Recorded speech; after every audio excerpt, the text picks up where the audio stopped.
dernier, nous avions parlé des dons de Dieu. Et on parlait de Jésus-Christ qui est un don de Dieu pour nous, pour l'Église que nous sommes, qui est, comme la Bible le dit, Dieu l'a donné à l'Église comme chef suprême. L'Église qui est son corps, que nous sommes. Nous bénissons Dieu donc pour cela. Nous continuons toujours à parler des dons de Dieu.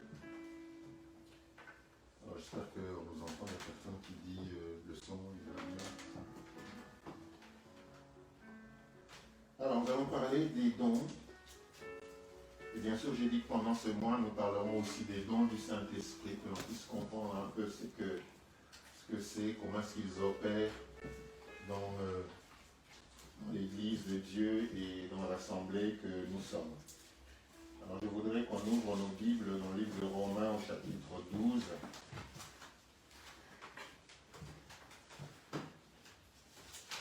Romains au chapitre 12.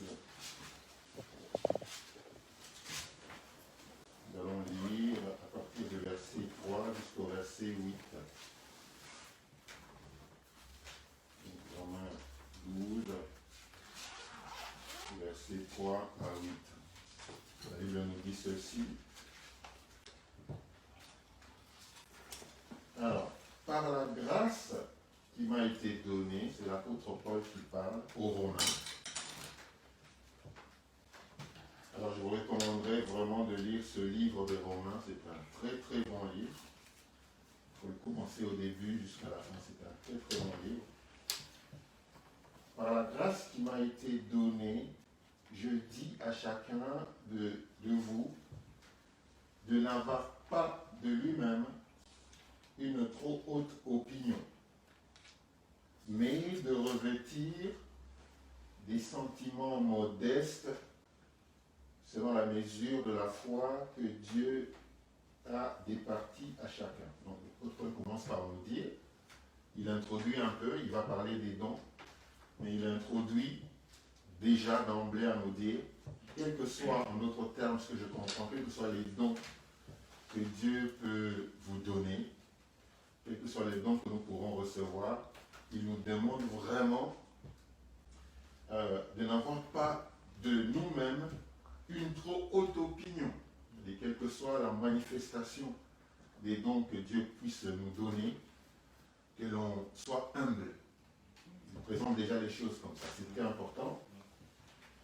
Une trop haute opinion, mais de revêtir des sentiments modestes. C'est-à-dire que j'ai, comme si je n'avais pas, le Seigneur m'utilise puissamment, mais je suis humble.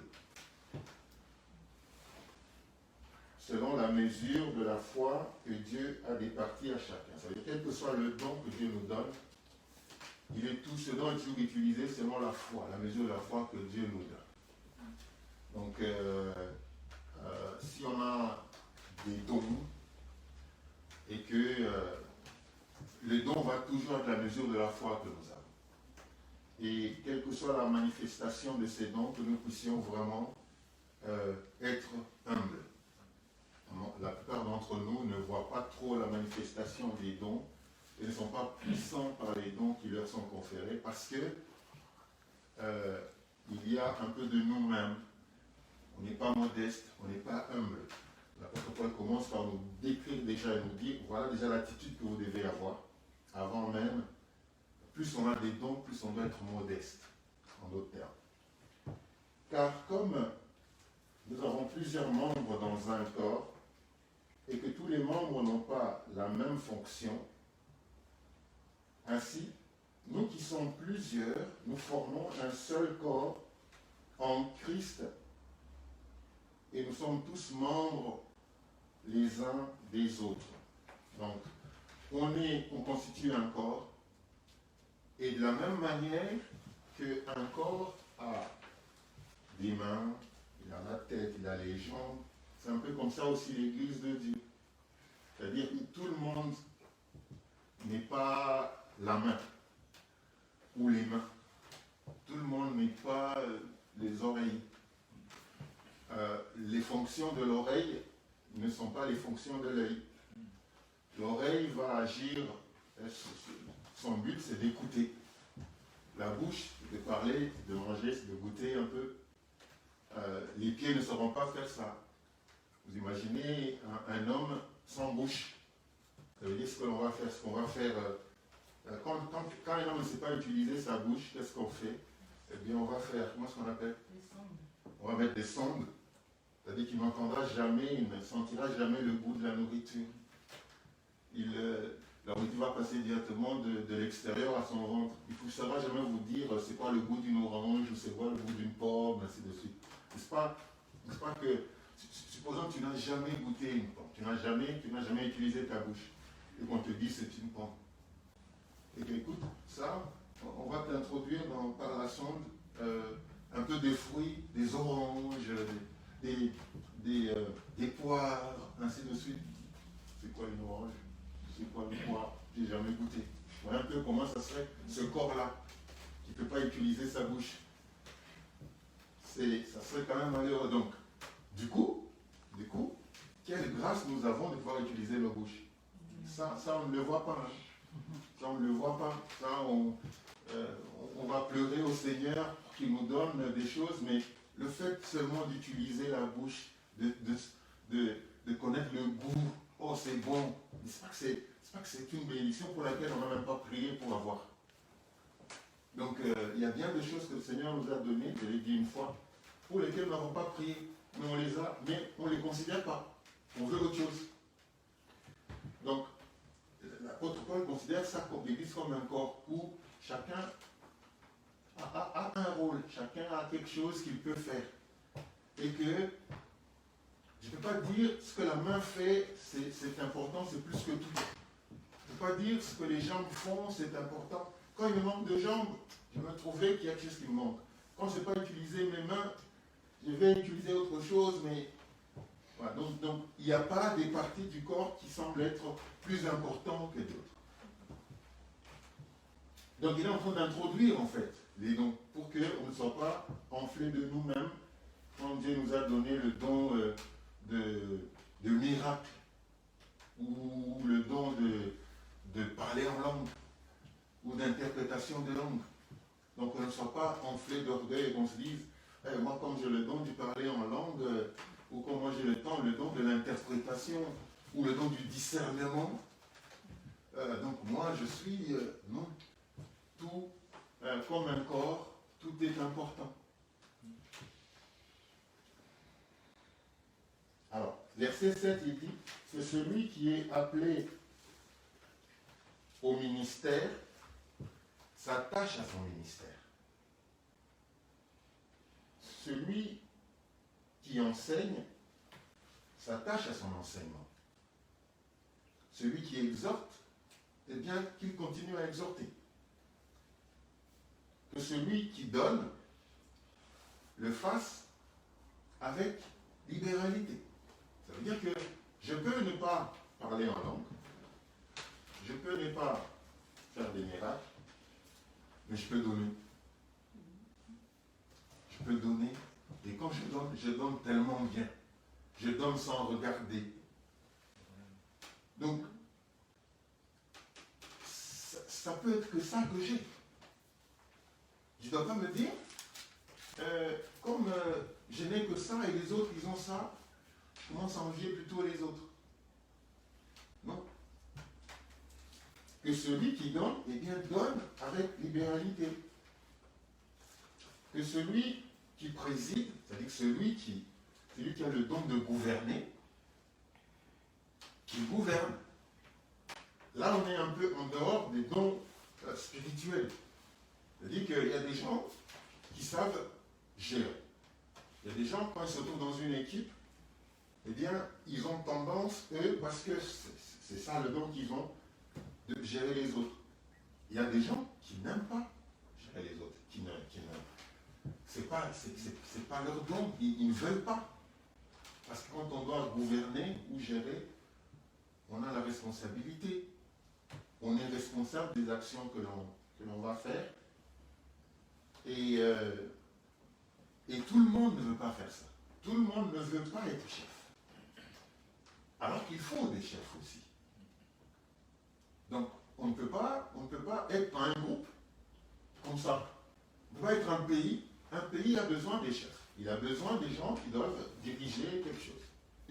Un groupe a besoin qu'il soit dirigé. Et même pour la famille, la Bible dit que l'homme est le chef de la famille. La Bible dit que l'homme est le chef de la famille. Donc, c'est une bénédiction que d'avoir un chef. C'est une bénédiction que d'avoir quelqu'un pour diriger. Parce que c'est aussi un don. Alors, celui qui dirige n'est pas nécessairement celui qui va avoir le don du donner. Il y a des gens qui savent mieux donner plus que celui qui dirige. Mais on a besoin de tout ça dans l'Église de Dieu. Alors, et celui qui pratique la miséricorde le fasse avec joie. Pratiquer la miséricorde, c'est ressentir la douleur des autres. C'est ressentir ce que les gens ressentent et de leur venir en aide. C'est-à-dire que je peux ne pas parler en langue, on va parler tout ça dans les détails, je peux ne pas parler en langue, mais Dieu m'a donné un cœur de miséricorde. Chaque fois que je vois quelqu'un qui est dans la douleur, je compatis. J'ai les mots justes. J'ai les mots justes. On n'a pas tous les mots justes. Quelqu'un qui est décédé, ou qui a perdu son père ou sa mère, c'est pas tout le monde qui aura les mots justes pour consoler cette personne. Il y a des gens en qui Dieu a donné cette miséricorde de comprendre, de se mettre dans les chaussures de l'autre et de dire les mots justes. Et une fois que ces mots justes sont écoutés, la personne elle est consolée, la personne elle sent la paix, ça l'aide à supporter la souffrance. Donc il y a des dons comme ça, mais ce sont des dons dont on ne fait pas cas, parce que personne n'en parle, parce que personne ne les reconnaît, parce que tout le monde voudrait des dons qui soient un peu plus visibles, un peu plus parlants, un peu plus... Alors qu'il y a des dons comme ça qui sont très très importants. Quand quelqu'un est dans la douleur, tu es là, tu compatis, tu dis des choses, tu dis des paroles qui apaisent et qui encouragent. Donc, que celui qui a la miséricorde, eh bien, qu'il pratique la miséricorde. Donc, il faudra savoir ce que tu as, déjà. Alors, quand on dit celui qui exhorte, eh bien, qu'il exhorte. C'est quoi ça, exhorter? Exhorter, c'est pousser quelqu'un à accomplir quelque chose. C'est ça, exhorter. C'est pas toujours biblique. Exhorter, c'est cette capacité que quelqu'un a de vouloir te pousser à faire quelque chose, même quand tu n'en as pas envie. C'est-à-dire que tu n'as pas envie de faire quelque chose, tu n'as pas envie de te lever et d'aller, tu n'as pas envie de te lever et d'aller faire ceci, d'aller faire une action. Il y a des gens, quand ils viennent, même quand tu n'as pas envie, eh bien tu vas te lever et tu vas partir faire quelque chose. Ça, c'est exhorter. C'est un don. L'exhortation, ce n'est pas seulement dans la parole de Dieu. L'exhortation, c'est dans la vie courante. Dans la vie courante, quelqu'un qui est découragé, qui ne veut plus faire quelque chose, eh bien, avec la parole d'exhortation, tu viens, tu trouves cette personne, les mots que tu trouves pour l'exhorter à faire ce qu'elle n'avait pas envie, ou bien ce qu'elle avait refusé de faire, ça, c'est un don. C'est un don. Et c'est des dons qu'on ne considère peut-être pas. Parce qu'on pense exhorter seulement prendre la parole de Dieu et voilà. Enseigner. On dit là que celui qui enseigne s'attache à son enseignement. Enseigner, c'est quoi? Enseigner, c'est apporter quelque chose à quelqu'un afin qu'il comprenne. Encore une fois, on a des choses que l'on peut donner aux autres parce qu'on les a maîtrisées. On a maîtrisé quelque chose et on veut enseigner aux autres à faire pareil. C'est un don. Ce n'est pas nécessairement un don spirituel.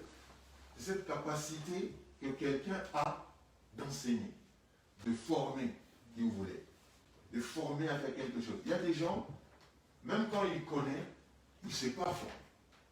Même quand il connaît, il ne peut pas t'enseigner. Il sait, mais il n'a pas cette capacité d'enseigner. Il n'a pas cette capacité de te montrer à faire quelque chose. Par contre, il y a des gens, quand ils t'expliquent quelque chose, eh bien tu comprends. Tu comprends. Il t'enseigne, tu comprends. Il te montre à faire quelque chose et tu comprends.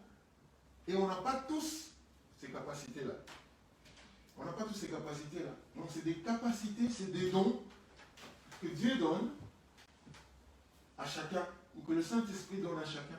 Mais c'est vraiment pour que nous puissions être capables, comme un corps, d'être ensemble, comme un corps, de s'entraider, de se soutenir pour le perfectionnement de saints, comme je l'ai dit. Donc, il y a beaucoup de dons que nous avons, mais que nous méprisons, parce que nous voulons toujours les dons spirituels.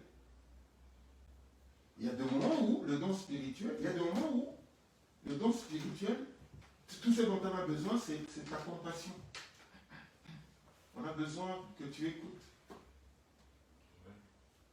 Il y a des moments où on a juste besoin que tu écoutes. On n'a pas besoin que tu viennes faire des miracles. Ou que tu viennes prier en langue, par exemple.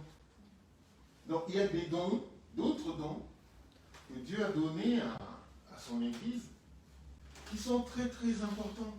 Nous parlerons de dons spirituels, peut-être pas aujourd'hui, peut-être le dimanche prochain. Mais il y a des dons que le Seigneur a donnés. Et chacun d'entre nous doit faire presque un inventaire de savoir qu'est-ce que vraiment j'ai reçu.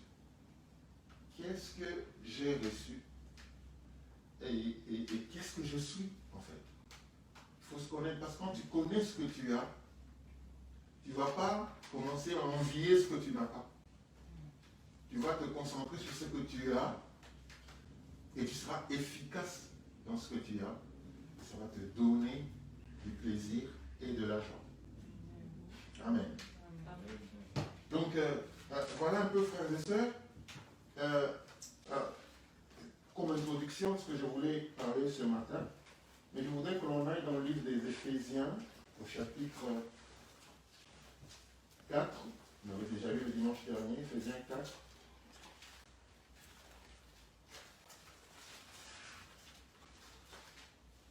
Éphésiens 4, verset 11.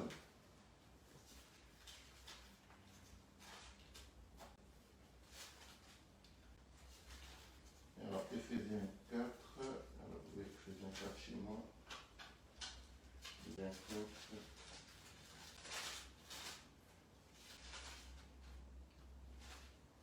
Voilà, verset 11. Il le dit ceci. Il a donné les uns comme apôtres, les autres comme prophètes,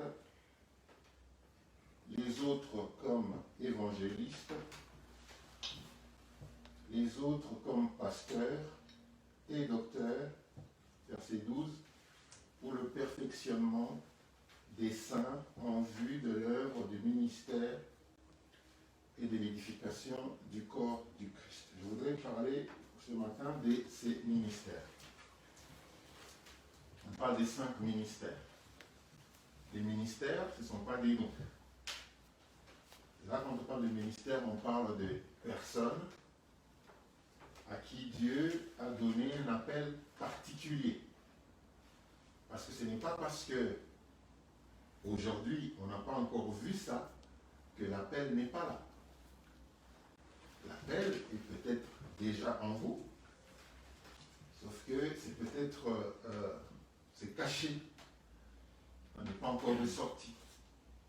Mais dans l'Église, normalement, tous les ministères ici, on doit savoir les retrouver dans l'Église. Donc, maintenant, il faut que l'on sache qui sont, qu'est-ce que c'est l'apôtre, qu'est-ce que c'est le prophète, qu'est-ce que c'est l'évangéliste. Vous allez quand même en parler un peu ce matin. Donc, on parle de 5 ministères. On peut un peu presque les identifier un peu aux 5 sens, presque je dis. Alors, il le dit, il a donné les uns comme apôtres.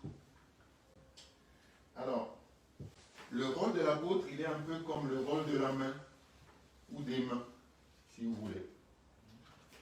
L'apôtre, il est un peu le bâtisseur. Il est l'architecte de Dieu. Il est celui qui pose un fondement. L'apôtre Paul disait par exemple dans 1 Corinthiens 3, si on peut lire.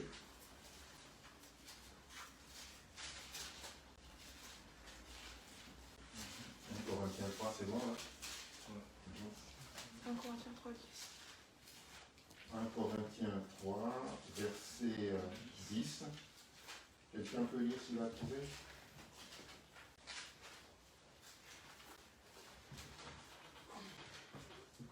Selon la grâce de Dieu qui m'a été donnée, j'ai posé les fondements comme un sage architecte et un autre bâti dessus. Amen.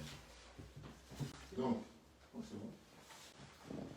1 Corinthiens donc 3, verset 10, l'apôtre Paul dit: selon la grâce de Dieu qui m'a été donnée, j'ai posé le fondement comme un sage architecte. Donc l'apôtre est un peu comme un architecte. Il va venir dans une église, il va poser le fondement. Il va aller jusqu'à poser le fondement, par exemple, de la foi, une foi authentique. C'est-à-dire qu'il va nous ramener vraiment à la base. Il ne va pas venir avec beaucoup de discours. L'apôtre Paul a ramené vraiment l'Église, toutes les églises auxquelles il a écrit. Il a ramené toutes ces églises au fondement vraiment, à la base de la parole de Dieu. Donc c'est un peu ça le rôle de l'apôtre. Il ramène au fondement. L'apôtre Paul s'est attaqué quand il a écrit aux Corinthiens, quand il a écrit aux Galates, quand il a vraiment voulu leur donner, mettre la base de la vraie doctrine de Christ. De ramener tout le monde au fondement. Ne pas être trop superficiel. Il les a ramenés au fondement. C'est ça son rôle. C'est ça son rôle. Quand il va venir.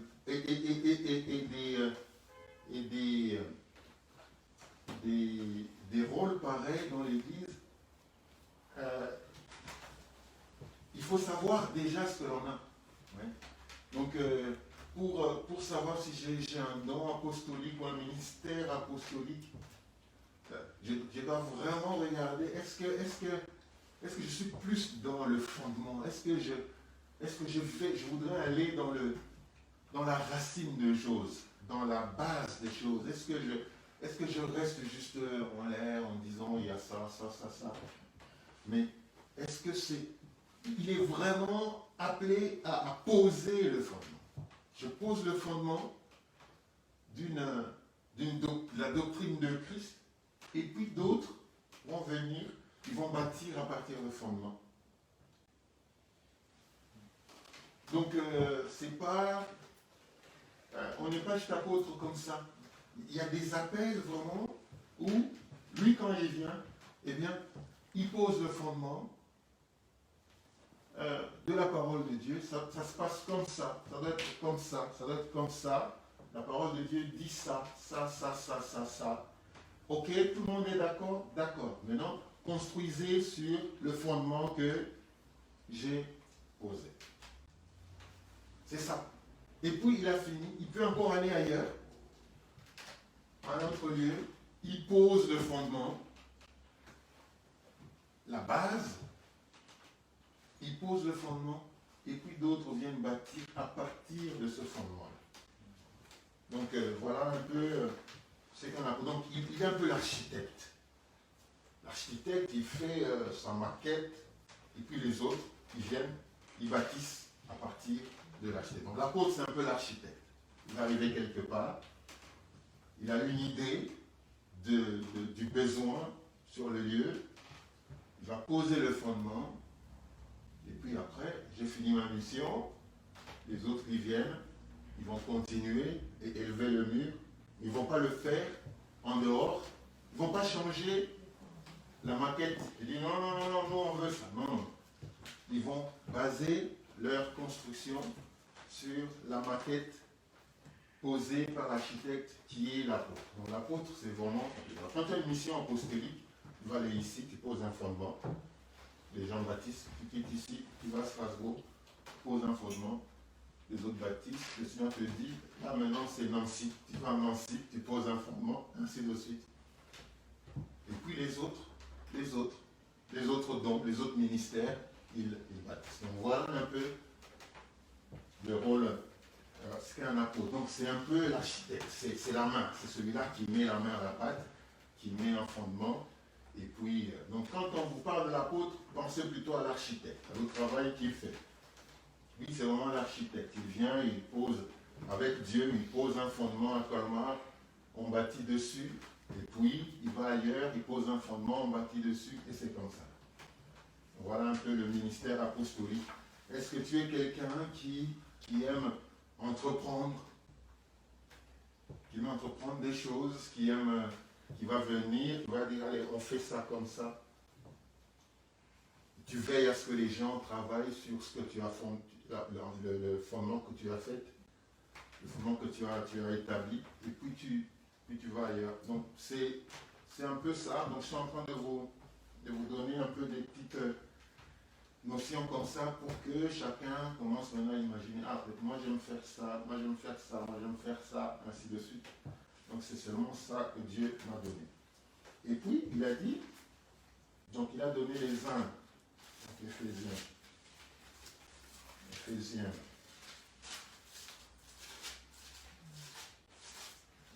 c'était Éphésiens 4, 11, oui. Il a donné les uns comme. Tu peux lire si tu l'as. Apôtre. Et puis deuxièmement, c'est quoi? Et il a donné les uns comme apôtres, les autres comme prophètes. Ouais, d'accord. Comme prophète. Donc toi, tu gardes comme prophète. Le prophète, il a un peu. Si on voit dans le corps, le prophète, il a un peu le rôle de l'œil. Ça veut dire, alors on veut toujours réduire un prophète comme un voyant. Ça va avoir plus que ça. Ce n'est pas juste quelqu'un qui va voir ce qui va se passer. Non. C'est-à-dire quand vous regardez les prophètes dans la Bible, ils ne faisaient pas que ça. Donc, le rôle de l'œil, il a un peu le rôle du prophète. Et là, je suis en train de parler des ministères. Je ne parle pas encore des dons, parce qu'il y a un don de prophétie. Il y a aussi le ministère de prophète. On peut avoir un don de prophétie, tu l'as, il faut déjà comprendre ce que c'est. Et puis, on peut avoir un ministère. Donc, ça, c'est un appel vraiment prophétique, c'est un appel de Dieu. Donc, le prophète, il est un peu comme l'œil. Ce n'est pas juste la pure voyance. Et quand on regarde le ministère de prophète, ce qu'on a constaté, c'est que dans la Bible, le prophète ramenait les gens à la sanctification. Leur message, c'est un message de sanctification. C'est un message d'intercession. Le prophète a toujours intercédé. Le prophète est un grand intercesseur. Donc, ses rôles, en plus de la voyance, il peut dire, voilà, mais ses plus grands rôles, c'est vraiment l'intercession du peuple. C'est ramener le peuple à la sanctification. Ils ont horreur du péché. Le ministère de prophète, il a horreur du péché. Donc il va ramener les gens à la sanctification. Mais aussi, son autre rôle, c'est vraiment la démonstration de la puissance de Dieu contre les œuvres des ténèbres. On a vu avec Élie, qui a vraiment démontré la puissance de Dieu avec les dieux de Baal. On a vu ça beaucoup de fois. On a vu Moïse aussi, qui a fait la démonstration de la puissance de Dieu contre les armées de Pharaon. Donc il y a ça dans la prophétie. Donc le prophète, c'est celui qui tout le temps aura horreur du péché. Il va avoir horreur, il va ramener tout le temps vers la sanctification. Il sera beaucoup plus dans l'intercession pour intercéder pour le peuple, ainsi de suite. Il va démontrer, il sera dans la démonstration de la puissance de Dieu. Au-delà de la voyance, hein, il y a ça qui sont vraiment ces particularités qui sont les plus remarquables chez lui. Donc, l'intercession, est-ce que, voilà, l'intercession, parce qu'on peut avoir le don de prophétie sans nécessairement être prophète. Je pense qu'on en parlera la prochaine. Parce qu'une parole prophétique n'échoue pas. Une prière, tu peux prier, une parole de prière, tu peux prier et tu ne reçois pas de réponse. Parce que c'est peut-être pas dans la volonté de Dieu. Mais une parole prophétique, celle-là, elle n'échoue pas. C'est-à-dire que quand il y a une parole prophétique, eh bien, on va voir ça. On va voir les choses se réaliser. La parole prophétique, elle est différente de la prière, parce que la prière, elle peut ou ne pas être réalisée. Mais quand c'est une parole prophétique, celle-là, elle n'échoue pas. Elle doit s'accomplir et s'accomplir certainement. Donc voilà, donc les prophètes, ils sont un peu comme ça. Au-delà de la voyance, c'est des intercesseurs, c'est des frères et des sœurs qui vont toujours ramener à la sanctification, qui vont dire au peuple, arrêtez le péché. Donc Jean-Baptiste, qui n'avait qu'un seul message, c'est arrêtez, répentez-vous, revenez à Christ. Dieu a beaucoup pleuré, il a appelé ses prophètes, il a appelé, va dire au peuple que je vais les punir, voilà ce que je vais faire.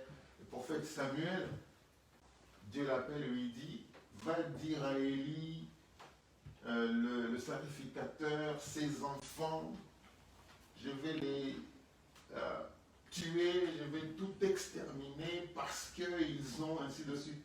Donc il y a cette crainte-là chez le prophète, parce qu'il y a beaucoup de types de prophètes. Il y en a beaucoup de types. On parlera peut-être un peu prochainement.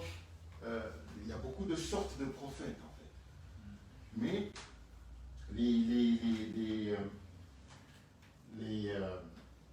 les rôles ici se retrouvent presque chez eux tous. Donc, cette capacité à ramener les gens à la repentance, cette capacité à démontrer la puissance de Dieu contre les œuvres du monde des ténèbres, et puis l'intercession. Alors, un prophète ne va pas venir ici et commencer à prêcher, par exemple, pour la prospérité. Non. Il ne va pas venir prêcher pour la prospérité. C'est pas lui. C'est pas lui qui va venir et dire, voilà le prophète tel, et on n'en connaît pas. On n'en connaît pas dans la Bible un prophète qui est venu et qui a commencé à prêcher pour la prospérité. Non. C'est pas lui, c'est pas son message en fait, si vous voulez. Et donc c'est un moyen par lequel aussi on peut identifier ce don-là, ou ce ministère-là. Pas quelqu'un, lui vraiment c'est des messages, c'est de l'intercession, c'est la repentance, c'est la démonstration de la puissance de Dieu, et c'est vraiment ramener les gens à la repentance. Donc voilà un peu, quand il s'agit de prophète, quels sont son rôle. Alors, quels sont ses rôles? Alors maintenant, dans l'Église, bien sûr, il y aura des gens qui peuvent avoir des appels comme ça. Il faut qu'il y ait des subtilités. À la appelle à faire ceci, à faire cela, mais il y a des choses, quand on les retrouve, on se dit, là il y a peut-être un appel prophétique, ou bien il y a peut-être un don prophétique. Mais on verra les dons plus tard. Et puis troisièmement, et les autres comme évangélistes. voilà. Et les autres comme évangélistes. Donc dans l'église de Dieu, alors il faut savoir que tout ça, normalement, on doit les retrouver dans l'église. Dans l'église, on doit retrouver des apôtres, on doit retrouver des prophètes, on doit retrouver des évangélistes, des pasteurs. On doit nécessairement être capable de les retrouver. Si on ne les retrouve pas encore, peut-être que les dons ne sont pas encore ressortis ou les ministères ne sont pas encore... mais l'Église comme corps du Christ doit bénéficier de tout ça. Ça veut dire qu'il a donné les uns comme apôtres, les autres comme prophètes, les autres comme évangélistes, les autres comme pasteurs. Pourquoi? Pour l'édification ou pour le perfectionnement des saints. C'est-à-dire que les saints que vous êtes devraient normalement bénéficier de tout ça. S'il n'y en a pas, si dans l'Église il n'y a pas par exemple des apôtres, des évangélistes, on peut toujours un jour appeler un évangéliste pour qu'il vienne bénir. S'il n'est pas là, on peut toujours appeler un évangéliste pour qu'il vienne bénir l'Église. On peut toujours s'il n'y a pas de prophète, on peut toujours inviter un jour un prophète vrai, pour qu'il vienne, ou un apôtre pour qu'il vienne, ainsi de suite. Donc voilà. Alors un évangéliste, en fait, dans le corps, l'évangéliste peut être identifié au pied. Au pied, peut être identifié au pied dans un corps. Ça veut dire que c'est celui-là qui va aller pour aller apporter la bonne nouvelle, pour apporter l'évangile, pour apporter la parole, l'évangile du salut. Ça veut dire aussi que ce n'est pas nécessairement celui qui va se parler du salut, mais lui aussi doit être capable de ramener les gens à la repentance. Quand il va prêcher, convertissez-vous, croyez en la parole de Dieu, arrêtez le péché, ainsi de suite. Ça, c'est son message. Son message. Quand vous voyez un évangéliste qui vient commencer à parler de la prospérité, de tout ça, là, je ne suis pas contre la prospérité, hein, je l'aime.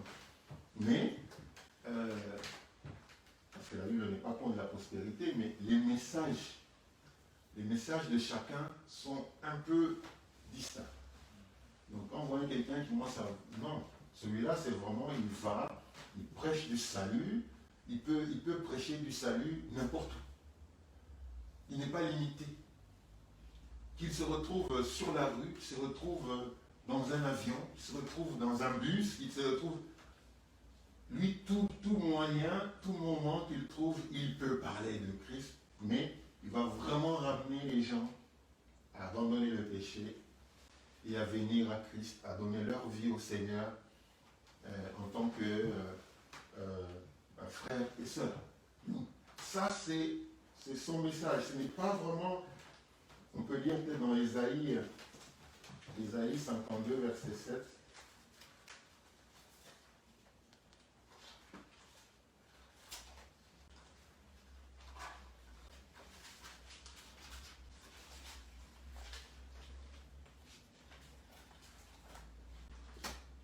Ésaïe 57, verset 7.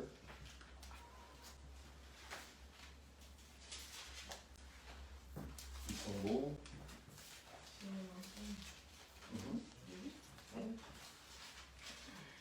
Qui sont beaux sur les montagnes, les pieds de celui qui apporte des bonnes nouvelles, qui publie la paix.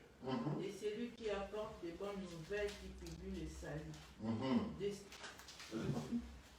De celui qui dit à Sion, ton Dieu règne. Donc, ils sont beaux les pieds de ceux qui apportent, qui vont sur la montagne, qui apportent le message de salut. Elle me dit qu'ils sont beaux ces pieds-là. C'est-à-dire que ce n'est pas nécessairement quelqu'un il aura l'ancrage dans l'église locale, peut être dans l'église locale, mais il aura plus tendance à aller apporter la parole, mais surtout la parole de salut. Ça veut dire le salut, c'est quoi? C'est abandonner le péché. Tournez-vous de vos voies et revenez à Christ. Voilà, donc il sera plus à ça. Il aura un ancrage dans l'église, parce que tout ça, c'est vraiment pour le perfectionnement des saints. C'est-à-dire qu'ils sont quand même tous dans l'église, c'est un corps. Mais il y aura cet appel à parler de Christ n'importe où, à parler, à gagner les âmes pour Christ, à proclamer l'évangile de salut, à amener les gens à la repentance. Ça c'est lui, ça c'est l'évangéliste. Donc il y a des messages différents. Autant l'apôtre, il va poser le fondement, autant le prophète, lui, il sera dans l'intercession, il va essayer de ramener les gens à la sanctification, à respecter l'œuvre de Dieu, à avoir de la révérence à tout ce qui est du royaume. Il sera dans la démonstration de la puissance de Dieu contre les œuvres de l'ennemi. Là, c'est le prophète. L'évangéliste, lui, c'est aller apporter la parole. Il a cette faculté-là de parler de Christ sans frein et de ramener les gens à Christ et à se tourner de leurs péchés pour venir à Christ. Donc là, on a les prémices d'un évangéliste. Et donc dans l'Église, il y aura des gens au-dedans d'eux-mêmes qui ont cet appel-là. Alors, il n'y en a pas un appel qui est plus que l'autre, pour qu'on puisse peut-être se prévaloir et dire moi je suis fort parce que moi je vais là-bas, je fais ça, moi je fais ça. Et vous savez quoi, c'est moi qui pose le fondement, quoi. C'est moi qui est le supérieur de tous, parce que sans que je ne pose le fondement, les autres ne peuvent pas bâtir. Non. Tu viens, tu poses ton fondement, les autres ils bâtissent.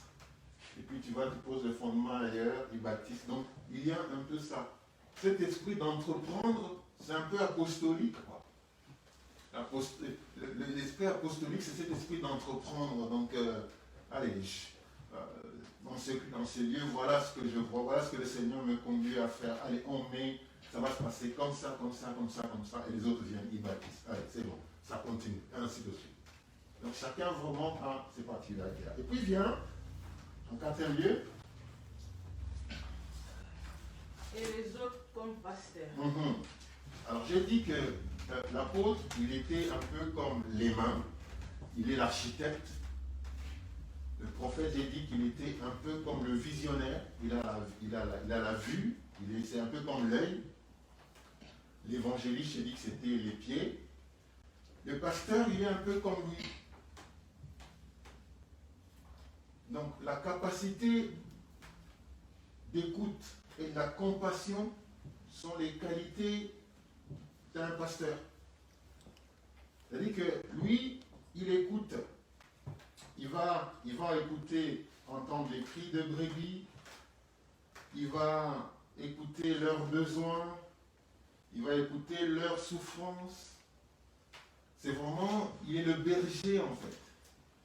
Il est celui qui va toujours aller prendre celle qui s'est fâchée ou qui est partie. Il va aller la trouver, lui dire, écoute, reviens.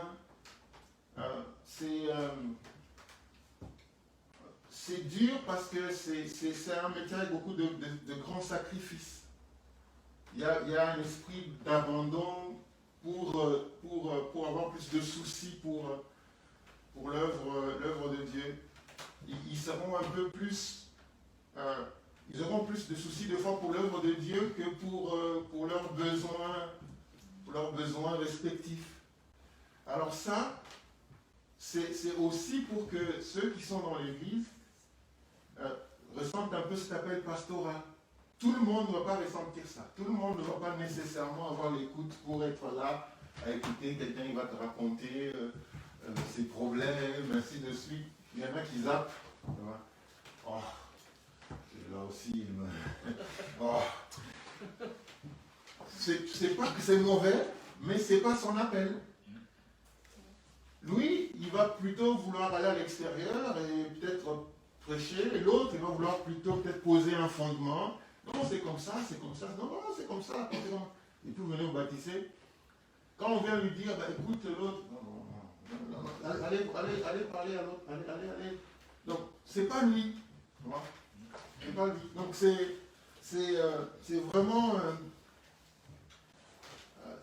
c'est un ministère, comme j'ai dit, avec des grands sacrifices, mais c'est l'écoute. Il doit écouter ce que les gens ressentent, ce que les gens viennent lui dire. Lui, il doit écouter. On vient tu écoutes.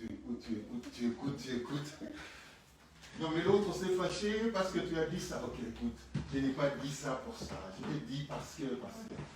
Oh non, mais il y a une ou un qui a dit que non, tu as parlé. Non, mais écoute, ce n'est pas ce que je voulais dire. Voilà ce que je voulais dire. Donc c'est un peu ce rôle-là. Hein, qui. Alors, tous ces rôles-là, au fin fond de chacun d'entre nous, tu sais si tu es comme ça ou pas. Et donc, si tu es comme ça, tu sais que tu as peut-être cet appel pastoral. Les gens peuvent venir se confier à toi et tu conseilles sans pour autant dire quelque chose ou on m'a dit ça. Non. Les gens vont venir, ils vont se dire. Donc, il est important pour l'église locale. Il est important pour l'église locale parce que lorsqu'il y a eu un fondement, l'apôtre a posé le fondement. Et puis, on a bâti dessus. Le prophète est venu, il a parlé, il intercède, il a ramené les gens à la sanctification. L'évangéliste, il prêche, ou il amène l'évangile de salut. Les gens donnent leur vie à Christ, il vient. Eh bien, il faut qu'il y ait quelqu'un qui va s'occuper de ces gens-là, qui viennent. Parce que quand ils vont venir, ils vont se dire, mais ok, maintenant on est là, qu'est-ce que l'on fait? Maintenant on est là, mais moi j'ai quand même un problème. Moi ce que j'ai entendu, c'est qu'une fois que je donne ma vie à Christ, les choses doivent bien se passer. Mais comment se fait-il que je suis comme ça?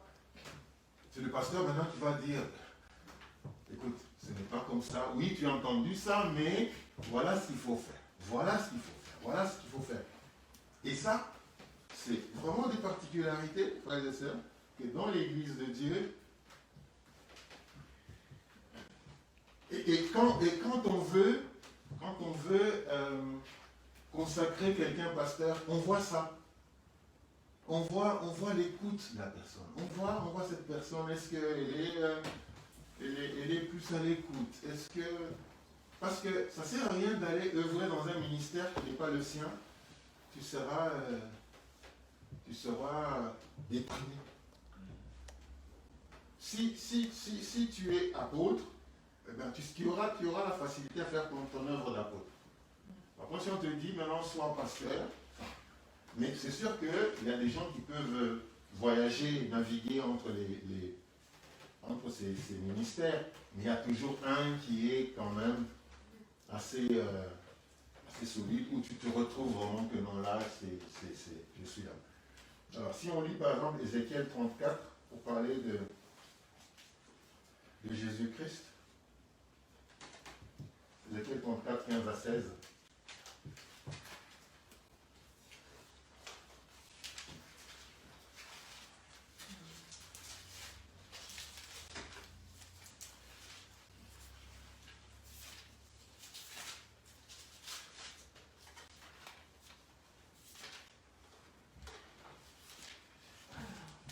C'est moi qui ferai paître mes brebis. C'est moi qui les ferai reposer, dit le Seigneur, l'Éternel. Amen. Amen. C'est bon. Donc c'est moi qui ferai paître mes brebis. Voilà le rôle du pasteur. Il paie les brebis. C'est-à-dire qu'il leur apporte la parole, il leur explique, voilà ce qu'il faut faire. Ne fais pas ça, c'est pas bien. Fais ça. Voilà. Oh non, mais moi, non, non, non, non, non. Pour le moment, ce que toi tu dois faire, c'est plutôt ça. Commence plutôt par ici. Il est comme ça, le berger. Il va faire paître parce qu'il sait la nourriture dont les brebis ont besoin. Il va chercher un endroit où il va les amener pour qu'ils puissent paître là-bas. Il ne va pas laisser des voleurs venir apporter autre chose. Il va protéger la bergerie contre des messages qui ne sont pas appropriés, contre la nourriture qui n'est pas appropriée. Parce que, la Bible dit que la parole de Dieu, c'est une nourriture. Donc si on ne fait pas attention, on peut amener une nourriture qui est empoisonnée. Comprenez ça? Quand on amène une nourriture empoisonnée et que l'on mange cette nourriture-là, on aura des problèmes. À un moment, on ne va pas bien se sentir, on va se faire malade, on arrive à l'hôpital, qu'est-ce qu'on a? Non, non, il a mangé une nourriture empoisonnée. On a des gens qui sont allés dans le restaurant et puis quand ils sont revenus à la maison, c'était... Oh, peut-être que vous avez mangé une nourriture empoisonnée. Voilà. Donc, même dans la parole de Dieu, il y a des nourritures empoisonnées. Il y a des gens qui peuvent venir avec des messages ou une parole qui n'est pas exactement ce que la parole de Dieu veut dire. Donc le berger, le pasteur, il va protéger ça. C'est son rôle. Alors, verset 16. Je chercherai celle qui était perdue. Je ramènerai celle qui était égarée. Je panserai celle qui est blessée. Et je fortifierai celle qui est malade. Mais je détruirai celles qui sont grasses et vigoureuses. Je veux les paître avec justice. Donc, ouais. Donc, il est vraiment dans la protection des brebis. Il est dans la protection des membres de l'église locale. Il est dans la protection, il veut les protéger, il veut leur montrer le chemin, il veut leur donner de la bonne nourriture, il veut vraiment que ses frères et ses sœurs puissent vraiment grandir. Donc lui, il est dans la protection, il veille à la croissance. C'est-à-dire que celui-là, il a posé le fondement, l'autre, il est venu ramener à la sanctification, l'autre, il a ramené des âmes, et lui, c'est faire grandir ces âmes-là, afin que ces âmes-là puissent découvrir leurs dons, puissent découvrir ce pourquoi ils sont appelés. Et il faut une bonne nourriture. Quand on ne mange pas bien, on n'est pas en bonne santé, on sera malade tout le temps. Par contre, quand on mange bien, une nourriture équilibrée, ben, on va bien grandir, on va croître bien.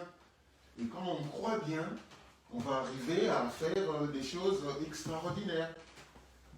Et quand on ne mange pas bien, une nourriture qui n'est pas équilibrée, ça sera des cancers, ça sera des ceci, ainsi de suite. Voilà. Par contre, quand on met une nourriture mesurée, bonne, eh bien, on va grandir, on aura la joie, on sera en bonne santé spirituelle. Il y a des églises où les membres ne sont pas en bonne santé spirituelle. Pourquoi? Parce qu'ils mangent mal. Hein, Paulette? Il y a des gens qui mangent mal. Il faudra bien qu'on enlève ces masques bientôt là pour qu'on voit comment les gens sourient. Parce que là, on sourit dans les masques et on voit.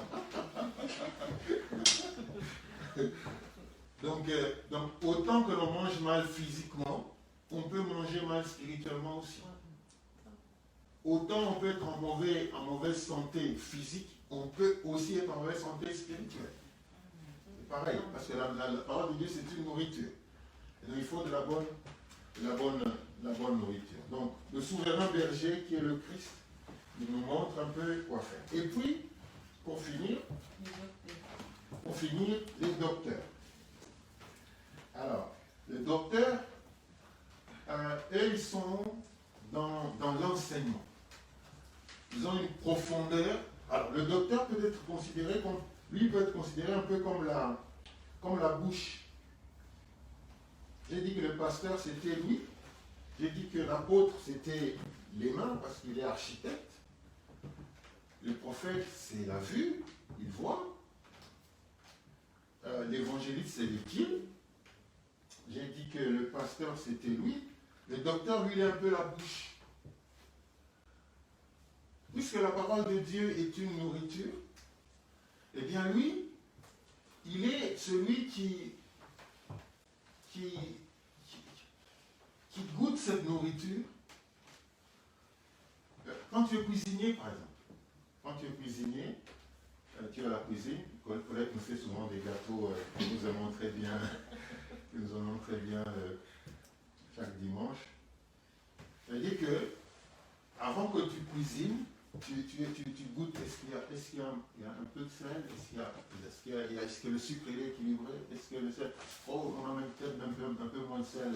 Christian, donne-moi un peu plus de sucre, on va rajouter dans la pâte. Et puis on fait ça. Donc il goûte pour nous que c'est bien. Maintenant il nous amène ça. Donc le docteur, il sera plus dans la profondeur des Écritures. C'est déjà un enseignant. C'est-à-dire que c'est lui qui va aller goûter un peu cette parole et puis la rendre bonne pour que nous puissions tous la manger. Puisque la parole est une nourriture, donc le docteur, lui, il a reçu cette grâce de comprendre les Écritures, d'entrer dans la profondeur des Écritures. C'est-à-dire qu'il lit une Écriture, il a cette grâce de comprendre, et puis une fois qu'il a compris, il va la rendre accessible à tous, pour que nous puissions bien comprendre. Alors vous comprenez que finalement chacun a son rôle.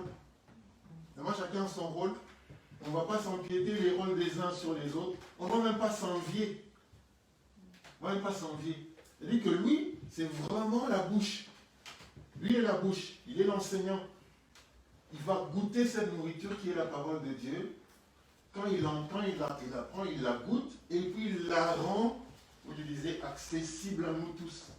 L'exemple du gâteau que j'ai donné. La farine est autre chose, il goûte, il y a un peu d'huile, il y a un peu de ceci, il y a un peu de... c'est bon maintenant. Une fois que tout ça s'est préparé, il l'amène maintenant à notre niveau. De sorte qu'on ne connaît pas comment ça s'est fait, nous on va seulement sentir. On ne sait pas quelle farine a été utilisée. On ne sait pas quelle huile a été utilisée. Quelle était la quantité de sucre. Quelle était la quantité de ceci. Tout ça, on ne sait pas.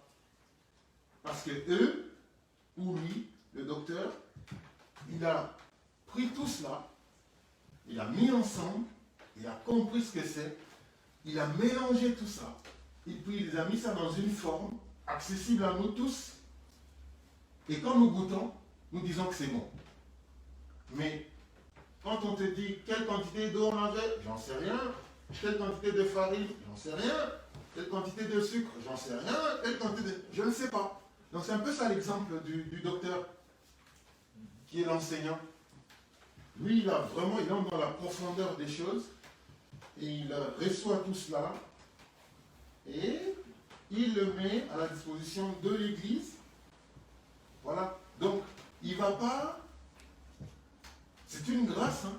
C'est vraiment une grâce que de comprendre les Écritures. Parce que souvent, on lit les Écritures, mais on les comprend comme on veut. On peut leur donner une explication que l'on veut. Vous comprenez un peu ça? Leur donner une explication que l'on veut, mais l'enseignant, le docteur, il a cette grâce. Quand il rentre dans la profondeur des Écritures, du coup Dieu ouvre.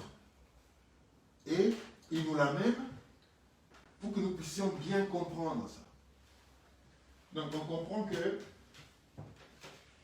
les ministères, c'est vraiment un appel. Il y a des dons qui vont servir au ministère, mais le ministère, c'est vraiment un appel. Et c'est un appel que, bien sûr, qui sera peut-être un peu personnel à un moment, mais quand c'est là, on va le voir. Quand c'est là, on va le voir. Ça, c'est le ministère vraiment pastoral. Là, on est plus dans le ministère évangélique. Là, on a l'impression que c'est vraiment le ministère de l'enseignant ou du docteur. Là, on a vraiment un pasteur qui voudrait rassembler, qui aime être avec les gens, ainsi de suite. Et là, on est sûrement dans la prophétie. Voilà, donc c'est des ministères que Dieu a donnés à l'Église, qui sont là dans l'Église. Des fois, fois, on peut faire semblant et de les ignorer, mais ils sont là. Ils sont là. Parce que Dieu voudrait vraiment que, dans l'Église, que l'Église soit bénie avec tout ça. Il y a d'autres qui se développent. D'autres qui sont seulement vus plus tard. C'est-à-dire que là, on ne le voit pas, mais plus on commence à se donner, plus on vous confie des tâches, plus le pasteur vous confie des tâches, la manière dont vous traitez ces tâches, la manière dont vous faites les choses, et on commence à voir, là-bas, il y a peut-être, là-bas, il y a des tâches qu'on vous donne, vous sautez plus, vous êtes rapidement dessus, et d'autres, vous traînez les pieds. Il dit non, c'est peut-être pas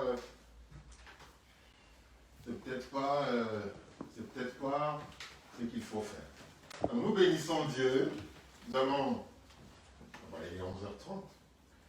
Nous bénissons Dieu pour ce moment.